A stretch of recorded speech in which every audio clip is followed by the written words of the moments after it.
So welcome back to the first full edition of Theatres of Dreams podcast of the 2025-26 season involving Erin Carroll and Harry Morell. How are you guys?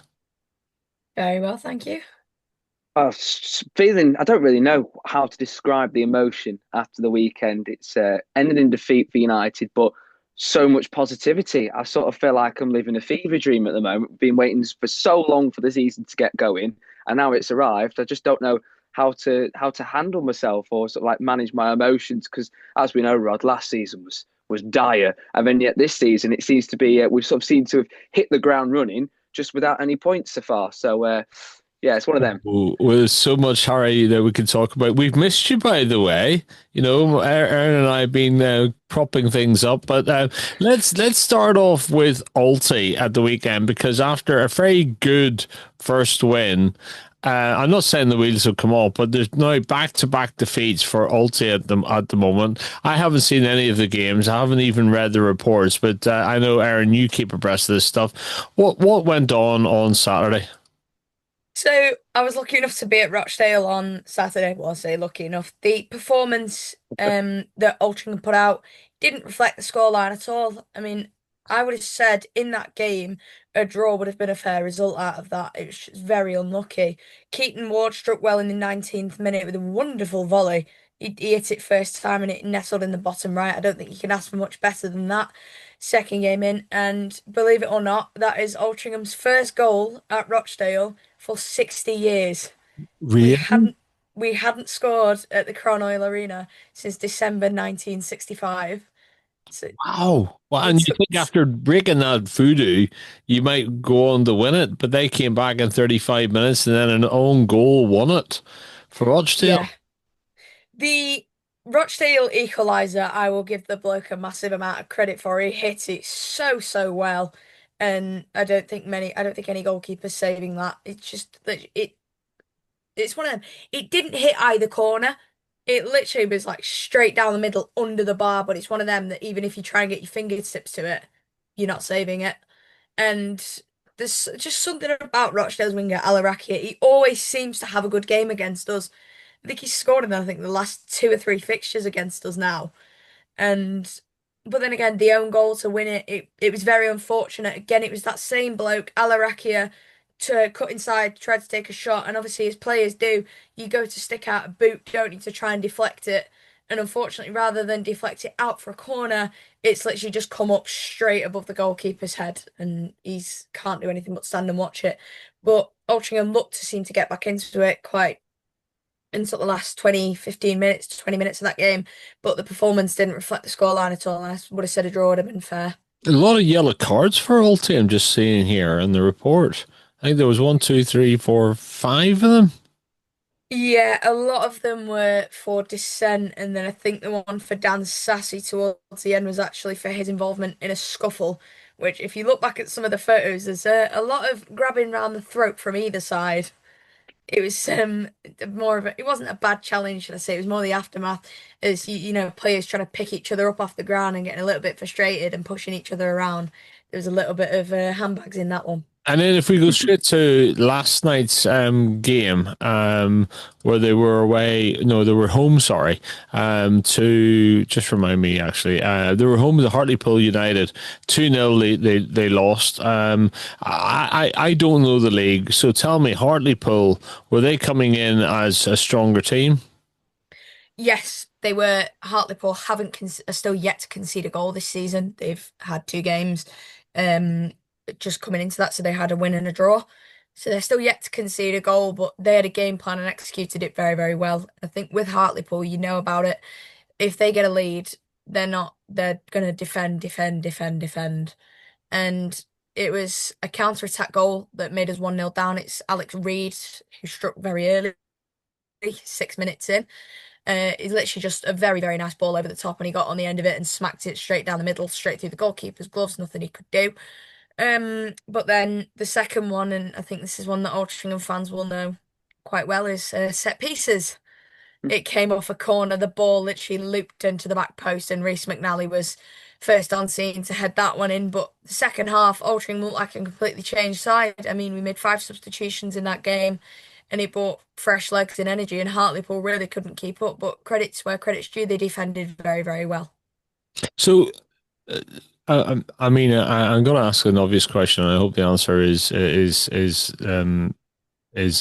more positive than the question. Really.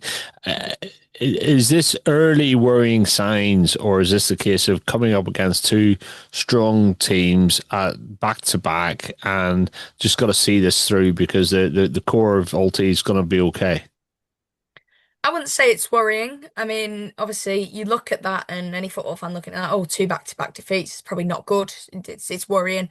It's not. We haven't played poorly over the last two games. It's just a matter of it's kind of the same thing with a lot of teams, really, is not taking the chances when they come. It's just a matter of taking. We had so many opportunities last night to get ourselves back into it, and we just couldn't put the ball in the back of the net, no matter what.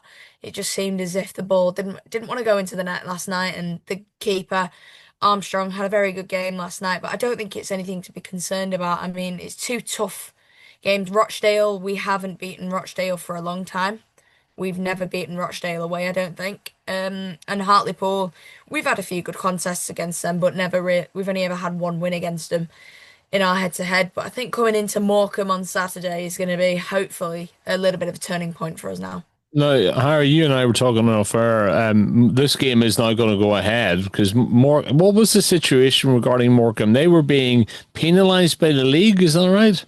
Oh, it's a situation which is sort of been at focus for a lot of fans, not just those of the National League, but those up and down the football pyramid. It's just sort of to do with the owner wouldn't sell up shop, although there was a buyer who was willing to make the purchase, and it was sort of being postponed and postponed and postponed. They had an embargo put in place them, and at one moment it looked as if the headlines were being written to say that Morecambe Football Club was going to cease to exist. However, that takeover has gone through now, and it means that Alti's game, which was in doubt, is going ahead this weekend on the 23rd of August. So, as Erin sort of alluded to there, you as Alti fans, you'd be hoping this would be a turning point for their season. I'm not saying it's been a poor season so far. The opening game was a win. We've got out of three, we've got one win and two losses, and as we said against Rochdale, it's always been a difficult game. I don't know if it's our kryptonite or what. But the one positive to take out of the game was we were knocked out of the FA Trophy by Rochdale last season. And putting the two games side by side, I'd say we look like a much better team that went there. Of course, we broke the curse of scoring the first goal for a number of years, so that's always a positive. I'm just hoping that against going up to the northwest, going on the coast, hopefully we can get a result and a suntan. And hopefully it's not the other way around with Morecambe, because obviously they'll be looking. That's their first game of the of this season. Their record is currently 0 games, and they've got 0 points. So they're not rock bottom of the table. So they'll be pleased about that. But they'll be looking to get a result. So I think it'd be an interesting game to watch, and certainly one that we didn't anticipate would be happening, but it is. And a team's got to go over there and hopefully bring back a result as well. I mean, it's a tough league, and I was just reminded here, looking at a report, Mark Hughes is the head coach of Carlisle United. A former Premier League coach at this level, and they've dropped into the league from last year, didn't they? From League Two. Yeah, they did. They've suffered considerably recently, and I'm lucky enough as one of my best friends is a Carlisle fan. And I speak to her on a regular basis, and they've struggled a lot recently. They've had, I think, if I'm right in saying they've had back-to-back relegations, I'm sure of it, or it might have just been they stayed up by the skin of their teeth a couple seasons back. But that was, again, I'm 90% sure was ownership trouble at Carlisle. They were sold, and then Mark Hughes was brought in to try and keep them up at the back end of the season. Couldn't do so, unfortunately. But going into that, Carlisle have got a very strong squad, and I wouldn't be surprised if they are one of the teams up there. I don't think they will win the league personally, but I feel like they'll definitely be one of them teams that are pushing for them promotion spots. No, definitely.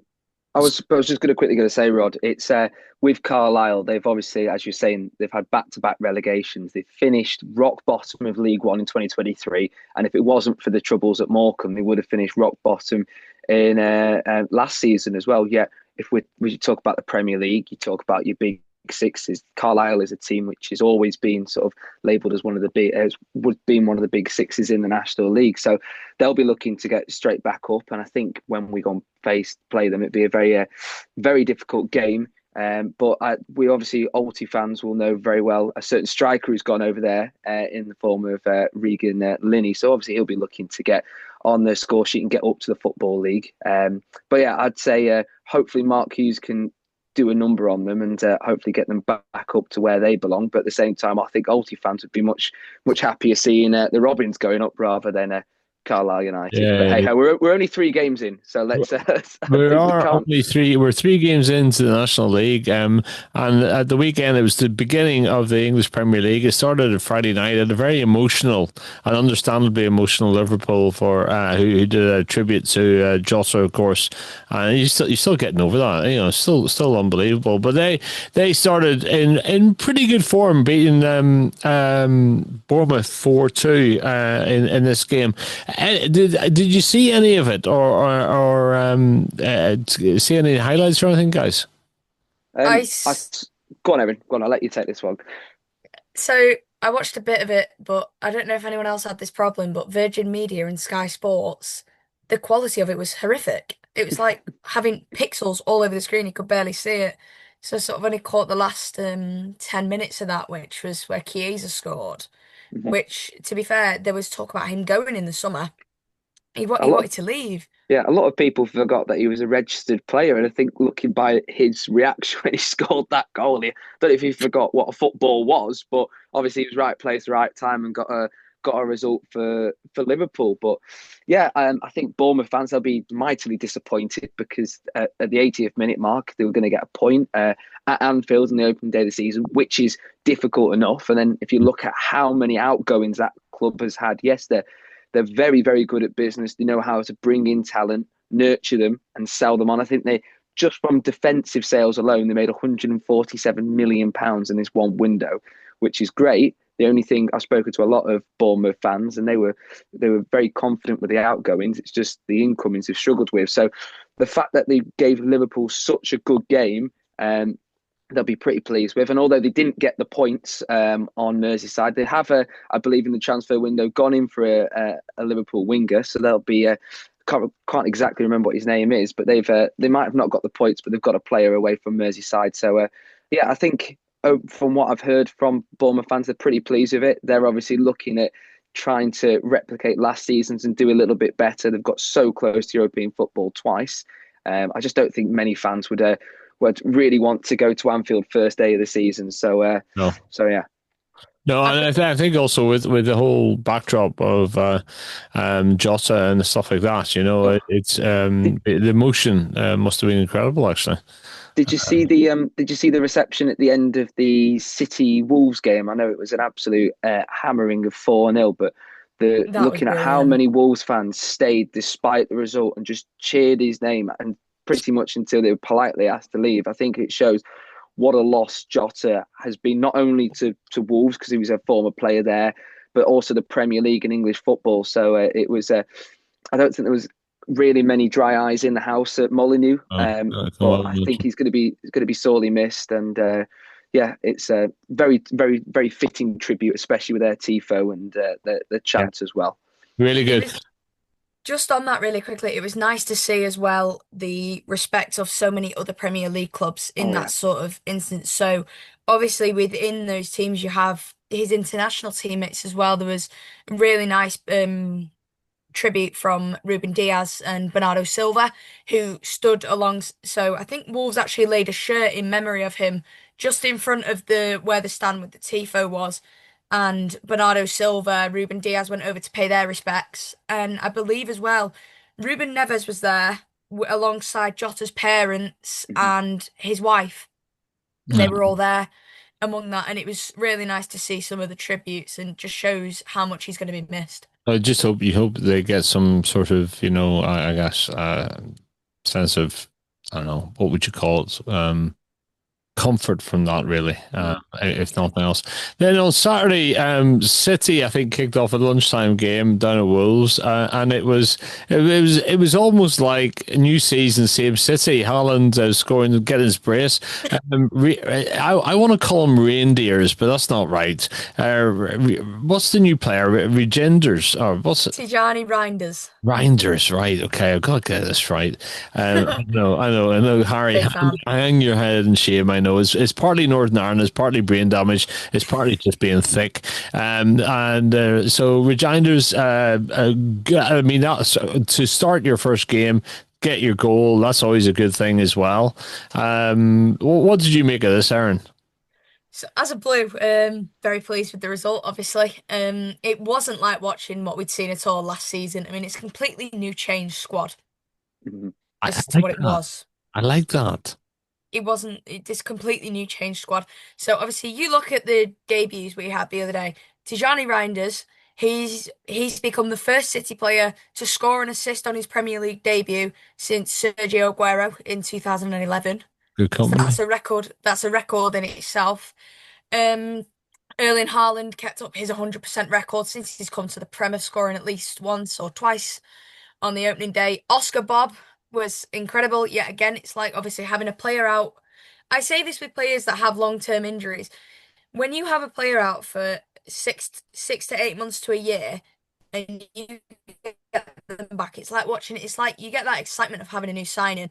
It was like having a new signing back in the team. He looked really, really good. But then you look at the other debuts we had. Ryan Aït-Nouri, he looked strong, especially on his old stomping ground against Wolves. Mhm. He had a fairly nice reception back, unlike his other teammate Mateus Nunes, who isn't very well liked by the Wolves fans, not anymore, especially. But I just want to mention James Trafford a little bit. He kept a clean sheet on his debut. As well, the PFA Awards were last night. He was Championship Player of the Season and kept 29 clean sheets last season alone. But I feel like with that, he's going to be in competition. I think he will be the starting number one, seeing as there's talk of Oh, Edison departing to Galatasaray. And he is And number one. that He won number one yeah. shirt as well, didn't he? I, and I, another one for you, Harry, Ryan Shirky. You wanted to ask a don't. question about him, didn't you? I've often you listen to the radio, and well, if you can't afford your Sky Sports or your BT Sport privileges or whatever, Radio 5 Live and Talk Sport often comes to your aid.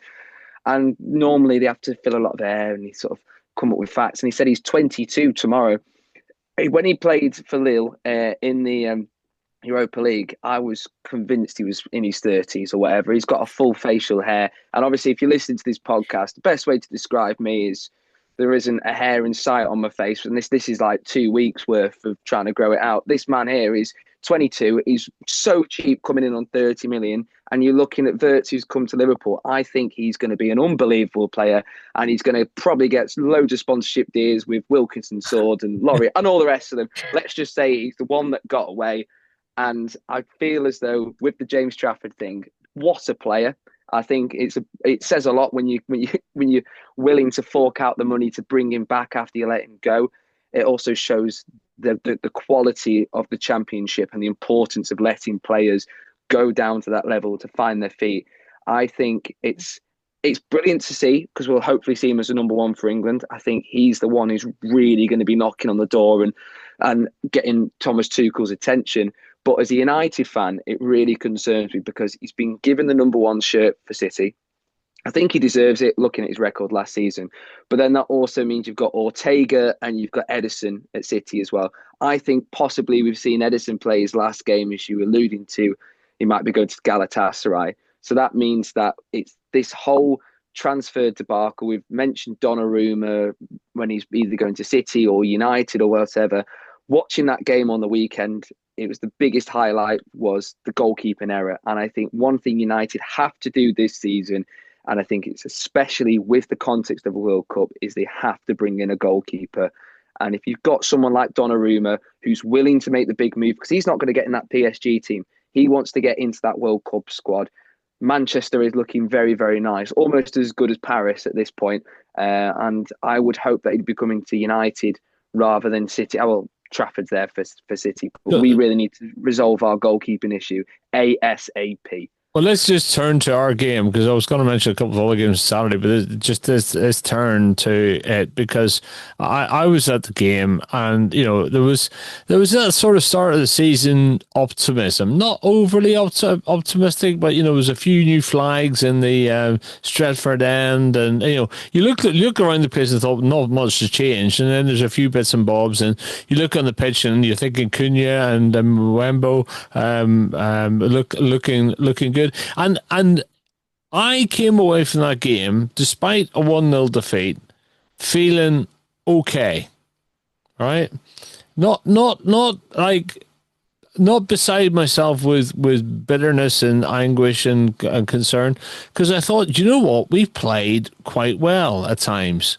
And we moved the ball well at times, but for one or two silly mistakes and that goalkeeping error, we might have got a draw at least, or we could have possibly nicked it. Could have possibly nicked it. But we were looking comfortable for a long part of that game. Our XG was better than Arsenal's. Our shots were double or more than Arsenal's, and shots on target were more than Arsenal's. Really, just that one mistake cost us. And I mean, This is the thing. This is the thing, though, Rod. It's like these one mistakes. These are. I know we're only one game in, but these sort of mistakes, they define seasons. I know it's only the first game, but it's all last season. It was errors at the back. It was errors in the goalkeeper, and we were complaining that there wasn't much going forward. Watching that game on Saturday, you could see the two number 10s in Mbumo and Cunha, they looked so dangerous going forward, and it felt exciting to watch this football club again. And I know it's sort of like clutching at straws here, but it was so positive seeing that. And I think the other thing is as well is actually having the belief back into the manager. I don't think it's ever wavered for me, but a lot of fans can sort of see, okay, Amram's slowly starting to create this system that he likes, and he said that he wanted to like reinforce going forward. He's done that, and it's positive. We just need to sort some other issues out as well. But as a United fan, I there's so much positivity there. It's almost tangible. It would have been great to get a point, or if not nick it and get 3 points. But I think as Arsenal fans as well, I sort of think that they need to sort of wake up a little bit, because it's like United last season were the butt of the jokes, and yet they gave Arsenal a really, really good game. And if I'm honest, I loved one of my favourite moments from that game was the reception that Gyökeres received from everybody inside Old Trafford. And do you know what? I think he didn't look very good. I'd probably be just being bitter or whatever. But I thought Sesko looked like a much better player. Even Mason Mount, when he started in the number 9, I thought he looked like a better player. Well, let's come on the starting 11 for United, because I did not understand it. I couldn't understand Casemiro starting, and I didn't understand Mount starting as part of a attacking three. And I still don't know if Sesko is carrying an injury or what, but it was the Casemiro one that really struck me. But what worried me even more is that Ugarte came in 65 minutes, and he ain't owning the pitch. I thought Ugarte was going to be like a midfield general, like a tank, like an extra set missile that would go through people, and I'm absolutely. I'm shocked and disappointed. He's letting me down here, Ugarte. If you're listening, where the hell is this big midfielder? Is it injury? Is it attitude? Is it mentality? I don't know. I just sort of hope it's just first game jitters, not quite there. Because to be fair, I think Casemiro, I think he played all right. To be fair.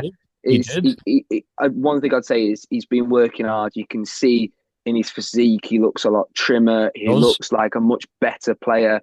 This whole Jamie Carragher, leave the football before the football leaves you, I feel like that feels like such a long time ago. And I think Casemiro's probably got that tattooed on him somewhere. And he looks at that every time as sort of like a voice of reassurance and encouragement. Yeah. But no, if I'm honest, I just I want to also just shout out as well. I doubt they'll listen, but De Ligt and Shaw, they look really solid at the back. I think De Ligt in sort of like that central role. Obviously, we have Maguire on the bench. He was, I think, should be up there for the Ballon d'Or this season. He was unbelievable. He came on. He came on, and you sort of felt a sense of ease and comfort, like you're slipping into your old slippers and your old couch. You know, I felt like Harry's there. It's okay. He was great, and I think one of the other good standouts as well was when Dallo came off and Diallo came on in that sort of like right wing back role. Because when Mbeumo was signed, we sort of knew, that's an issue then for Diallo coming in. But he seemed to work in that position. I sort of think it's that sort of like we're getting that sprinkling of what's to come. And I think not having only this competition, the FA Cup and the League Cup to focus on. Obviously, we've got Grimsby Town away, and the second round of the League Cup. That's a great sort of drawing for us. It's hopefully we can get some momentum. And get moving. But Rod, the sort of question I wanted to ask is I've mentioned the goalkeeper, you've mentioned the midfield there that you've had issues with. We've got less than 2 weeks left of this transfer window. Where do you think we need to reinforce? Do you think it's in that midfield, or do you think it's in the goalkeeper? To be honest, it's the goalkeeper. I think there are enough options in the midfield to cover it, but I think the confidence throughout the team, the back three with the goalkeeper, would be so much massively improved if we had somebody who could just dominate the box, who defenders would know are going to tear in to get crosses, and I just don't understand why we haven't addressed this issue. It was clear as day last season, and I know goalkeepers are hard to find. It's a very specific, obviously a very specific role in the team, a specific skill set, etc. But for as Binder is not the man, right? And I'd love him to be like one of those classic backups that we've had in the past that just finds his feet and goes from strength to strength. I don't know. I don't think he is. I think with Bayindir, as at the moment, we've got, I believe, Tom Heaton, Bayindir, and we've got Andre Onana. Yeah. If I was going to, obviously, Tom Heaton, he's there not as a player, he's there as more of a bit like what was the name of the goalkeeper you had at City for a long period of time, who seemed to win everything and didn't do anything on the pitch, but off the pitch was brilliant? Scott Carson. That's the one. Very similar sort of role. He's there as sort of like he's been there, done that, got the t-shirt and got many player t-shirts, but he's not going to get into that United team. The issue is I have, obviously, it's the issue with a lot of players have, a lot of pundits, fans have, is with these goalkeeper choices. For me, I think Bayindir is decent. I think he knows what he's doing with the ball at his feet. His distribution was pretty much perfect on the weekend. It was just that one mistake. And I think if he gets more game time, he will come into this sort of like a bigger and better role. The issue is with Onana, I think a lot of fans can't stand him. We've seen too much. And if it was me, I would be offloading Andre Onana, clearing off the wages, and going in for someone like this Donnarumma who's been linked to. Because I think Bayindir, as a cup keeper, he's shown what he can do. He just needs that more regular game time. Every time he's come into the squad, it's been because there's been an issue with Onana and he's sort of had a baptism of fire. I'm not saying he's the best goalkeeper in the world. I just think we keep him there as sort of like that reserve cup goalkeeper, and possibly even bring in Donnarumma on a loan or something. It doesn't mean we have to go and spend loads of money, but this is the window to make that move, because players are more willing to move for World Cup football. We've got to make it there. Just before our 2 o'clock today, I know the Team Talk had a report that said that the Royal Antwerp keeper Lamens wants to transfer to United. He's been heavily linked apparently with a move, and the report claims that United are currently weighing up a bid for him, who has been tracked also by Inter Milan.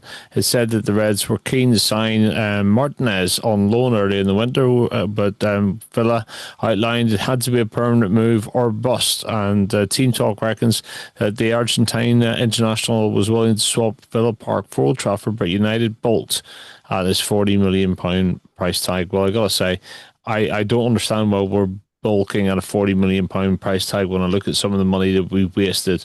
And Martinez would be the type of confidence that I think he would be okay. You know, I think we would have made this move a long time ago had Andre Onana not been injured at the start of the window, because Inter Milan, they were very much set to move there.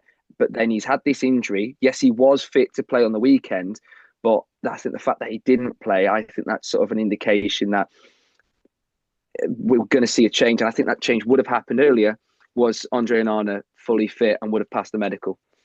right. Elsewhere at the weekend, I'll tell you what, somebody who gets the prize for the best spray tan of the Premier League is Jack Grealish.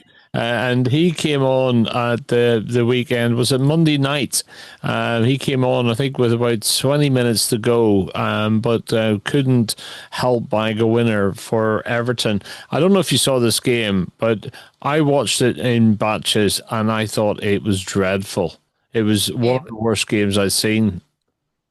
It was not. It was not good. I kind of turned it on only for the last sort of half an hour, and even that was enough for me. I was like, I can't. It's just, it was so bitty.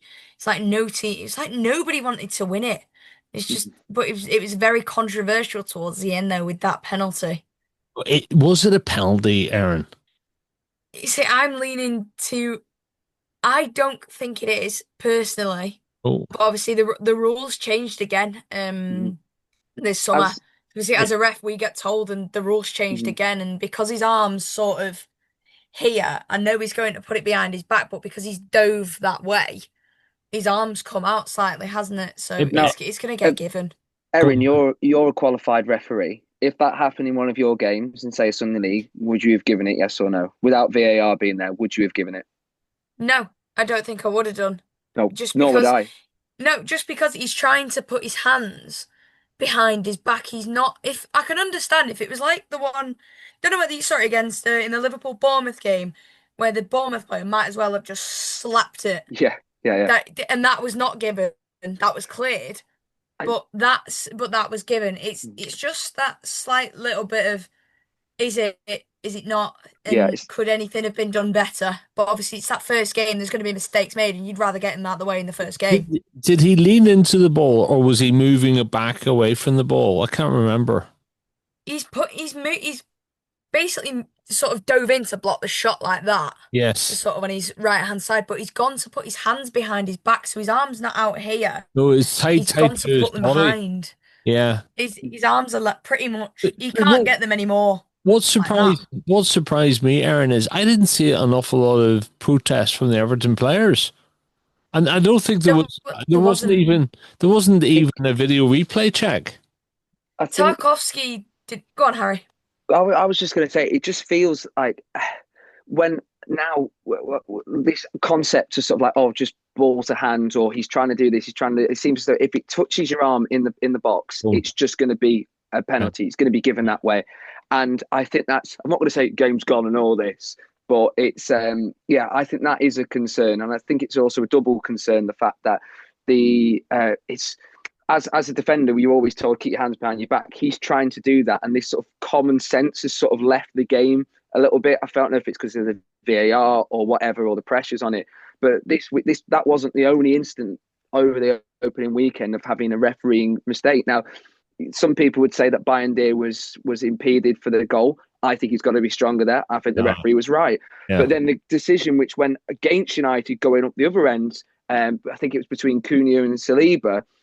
Saliba doesn't get any of the ball. He goes through the back of the man, and it didn't get a VAR review on it. There wasn't a single bit of VAR review at Old Trafford on the weekend. And the other thing that happened was the pundits were very quick to dismiss it. Now, I've watched it over and over again, and it's not because of the Bayern mistake, because I said that was his doing, not anything to do with the strength of the player. But I think the fact that we're game week 1 in and we're already talking about refereeing mistakes, I think it's a concern, and it's one of those things where, it's these small mistakes which can decide games either way. And it's I can see the frustration But I think as well, as you were saying, the fact that there wasn't much questioning from the players is they've just sort of come to accept that now, because obviously you can't go to the referee. It's only the captains who can go to the referee.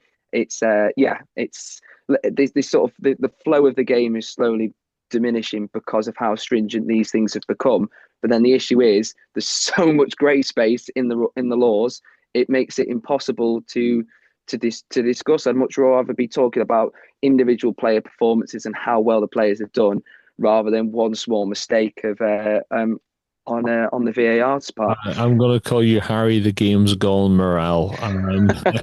Game's gone. You're our traditionalist 1980s terrace supporter. I just was a wee bit surprised that there wasn't more protest when that penalty was given. But I just thought the game was drab, and then on comes your man, and I looked at it and I thought, oh, do you know what? Is he going to get stuck in this season, Grealish? You know,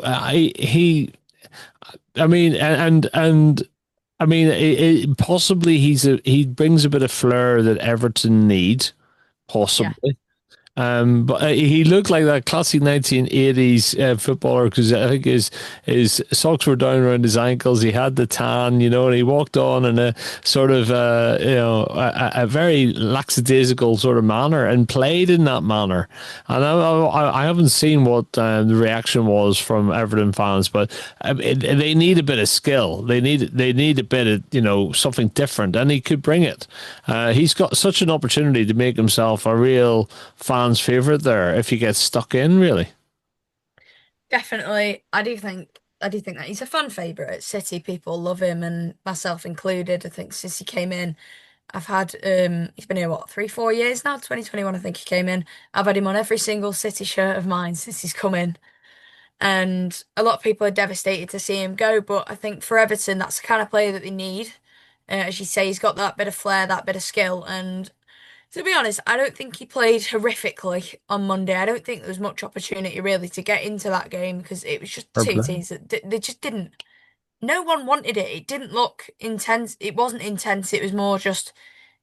It reminded me sort of like having like a kickabout on the park with your mates. It's just nobody wanted it, and it was literally up until that penalty that nothing was going to happen in that.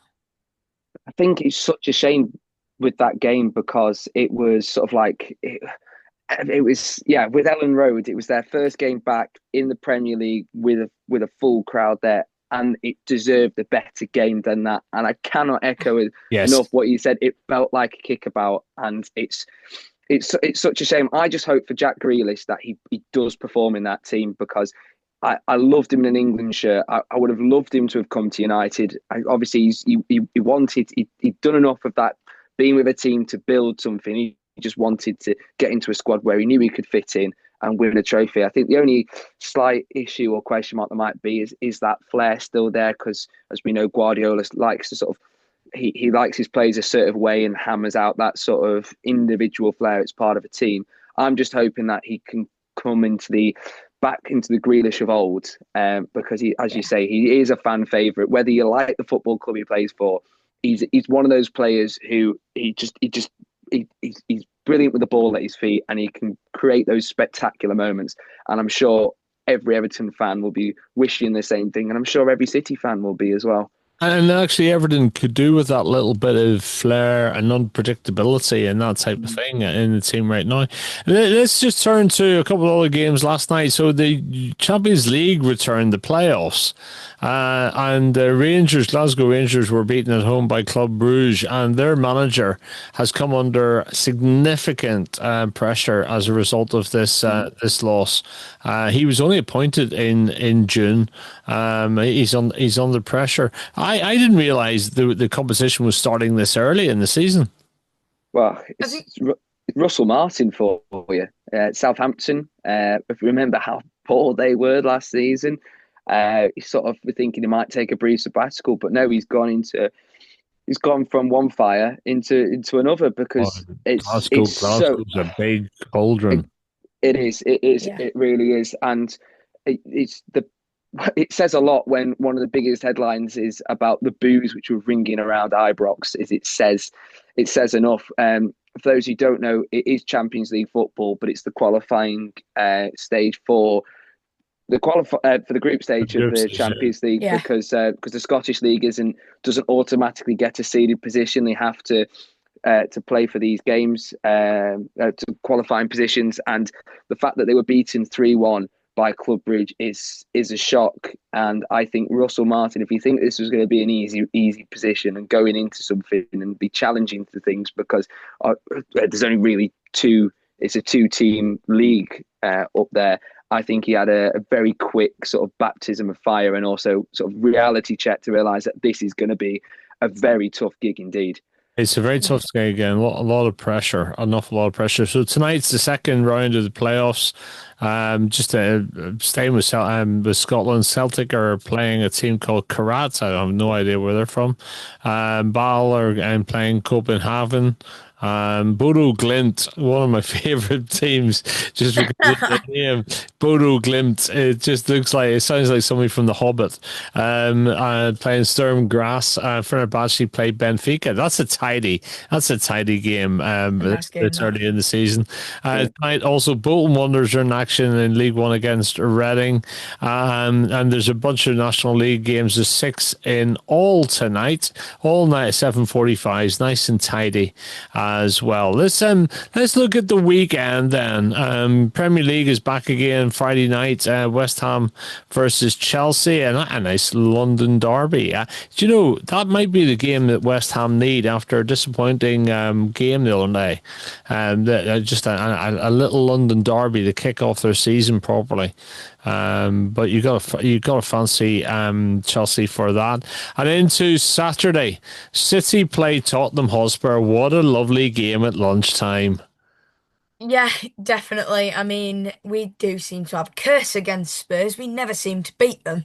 It's always an absolute nightmare to play against. But you look at the head-to-head between the two of them. We've played 36 games with them. We did win the last one away, but the last time Spurs came to the Etihad, and I'm sure a lot of United fans will remember this one, City fans, every Premier League fan, Tottenham beat us 4-0 in our own back garden in November when we were on I think we were on that terrible run of form where we hadn't won for so many games. And Long may it continue. Long may it continue this season. I don't think that's going to be the case this season. I think we've No. bumped our ideas up a little bit. No. Just a tad. Just a tad. I'll mention again on Tijani Reinders. I can't compare him to De Bruyne. I don't have that in me yet. That's still raw as him leaving. But it was like watching, if you remember, 2021-22 Gundogan at City. He was unbelievable. It's like watching him all over again. Well, I'll But tell you, no, Spurs will be a nice game. I think you've just given him an extra trump there, because Yeah. that's some comparison. Yeah. So there you go. Forever will be called reindeers in my head. I've got to get that worked out. So that's the lunchtime kickoff.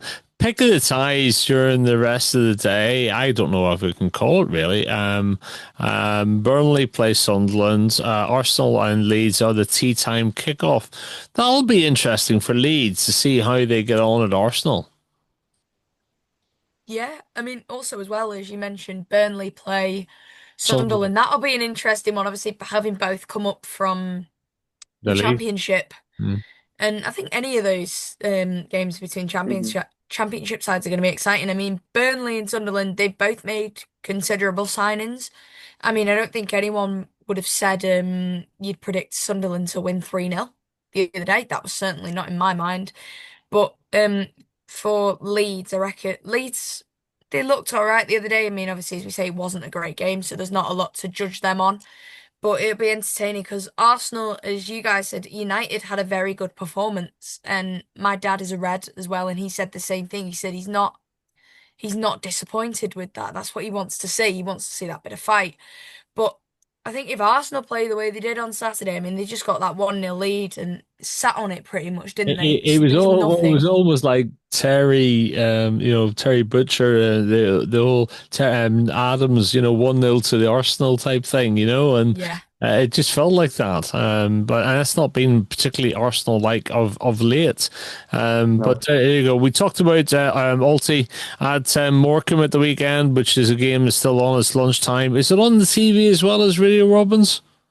Yes, I believe it is on DAZN, or it was as of a few weeks ago. I don't think it's been taken out of that slot though, has it? You can listen to it live on your Radio Ulti with Radio Robbins commentary. Starts about 15 minutes before the game.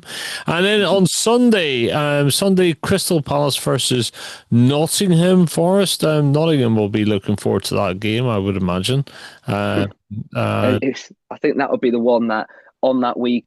I think that would be the one that the neutrals will be watching because obviously with the context of Crystal Palace being kicked out of the Europa League and Forest taking their place, I think the atmosphere inside Selhurst Park is going to be lively. It's going to be a lively one. I think it'll probably be more lively than what goes on the pitch, but it's the sort of thing you love to see. But no, I think as well with United against Fulham, I think that's would be an interesting watch. Especially, I think if United can win that game, I'm hoping a bit of momentum will come into this United squad. I don't think we'll have a goalkeeper sorted by then, and I doubt Tom Heaton will be performing. But if we can get a result down there, I think it will be go an awful long way. And I want to ask, did you see the Fulham player with these? When you're talking about 1980s high shorts, when it used to be the shirt used to go below the shorts. Have you seen the Fulham's players? Can't remember what his name is, but there's Calvin Bassey. That's the one. He's basically his shorts around his ankles, pretty much. Have a Google search. Make sure you're not on safe search because it doesn't leave a lot to the imagination. No. I'm hoping it's going to be in Amram's plans somewhere. Get Agate to not pull his trousers down, but make him look a fool anyway. It's I'm hoping that's not going to be the highlight of the game. I'm hoping the highlight's going to be 3 goals to United, but we'll take anything at this point. We will take anything at this point. Well, like that's it. Now, I have told you my Man United story from 2000, haven't I? You told us off air, didn't you? Yeah. Told us off air. But I'll tell you on air then. So right at this time, we are now 5:00 on Wednesday, the 20th of August. 25 years ago, United were playing Newcastle, opening game of the season. Bobby Robson was the manager. 67,477 people at the game, 2 of which were me and my wife. My wife, 33 weeks pregnant. What were we thinking about going to a game involving United? And Stressful enough. And just as the game was finishing, we noticed that her waters had broken, and there was her waters were on the Stretford end, on the concrete, on the Stretford end. And literally, we left that ground. I don't even know how she managed out, it was the only time in my life I've ever gone, taxi, grabbed a taxi, and I just went, taxi, Wythenshawe Hospital. And she got admitted, and she got taken in, and I got a call at 4:00 in the morning when I was back home at our house in Broadheath, to get into the hospital because she had gone into labour. And at that time, Wow. I was thinking, right, what are the names of this kid if it's a boy? And I was thinking it'll have to be something like Ronnie. Who else was playing at the time? My mind is gone. Who was in the team at that time? Oh goodness, come on, Rod. Think about it. But Ronnie Yap. Roy, sort of, it was going to have to be that sort of name if it was a boy. And sure enough, it was a boy. He was born 7 weeks early. He's 25 tomorrow. Still a big red. But there you go. That was my story from 25 years ago. That's a story and a half. I think there should be a plaque in the Stretford end. Actually, Helen Maxwell's waters broke here, but there you go, and it's actually coming up to the anniversary of Pizzagate. in the 2004-2005 season. Do you remember this? You won't remember this. So this is when, and Wayne Rooney tells a story in his new show that's on the BBC. This is when there was the United were playing Arsenal, and Arsenal United won it 2-0, and it was an ill-tempered game. Ruud van Nistelrooy was playing, and after the game, a slice of pizza, because pizza used to be brought into changing rooms, a slice of pizza was thrown at Ferguson by a then 17-year-old Arsenal midfielder, Cesc Fabregas, right? So, I mean, how the hell has this ever happened, right? And it became called Pizzagate. And the significance of the game was that if Arsenal had won that game, they would have gone 50 games unbeaten across their both seasons. So it was a huge thing. And Rooney says we beat them 2-0, and Campbell did not speak to me for over 6 months. Sol Campbell, his England teammate, and Ruud van Nistelrooy. Ever since then, Ruud van Nistelrooy and the likes of what's his name? Oh, the defender. What's his name? He's the Arsenal defender. They've always had it out for each other, basically. But it was Pizzagate, and it was all happening. And it went. Some of the pizza went over Ferguson's suit. I mean, it was childish. It was crazy, but it actually showed how intense both teams were. Because you remember there was the 99 final, semi-final, and in the tunnel there was something as well, and they were winding people up. The rivalry between the two teams continued until that day, and Rooney played, I think, because he said it was on a knife edge, and he said even the referees got it as well. It all kicked off in the tunnel. So Pizzagate, it's on this day, 2004-2005. Look it up. It's probably more comedy than anything else you'll find these days. But there you go. Right, that's it for another episode of the Theatres of Dreams podcast. You've been listening to Erin Carroll, Harry Morell, both of them very active across Radio Alti. You can catch them on Good Needs Soul. Harry, Friday. That's the one. Yeah, hopefully at some point we can get a collab with Skulls, and it could be called Good Neat Skulls. But we can only hope. Good Lord, he was neat. And Erin Carroll, you can catch her on Radio Robbins, on Radio Alti. I think we need to get her a show. I think you should have a show of your own on Radio Alti.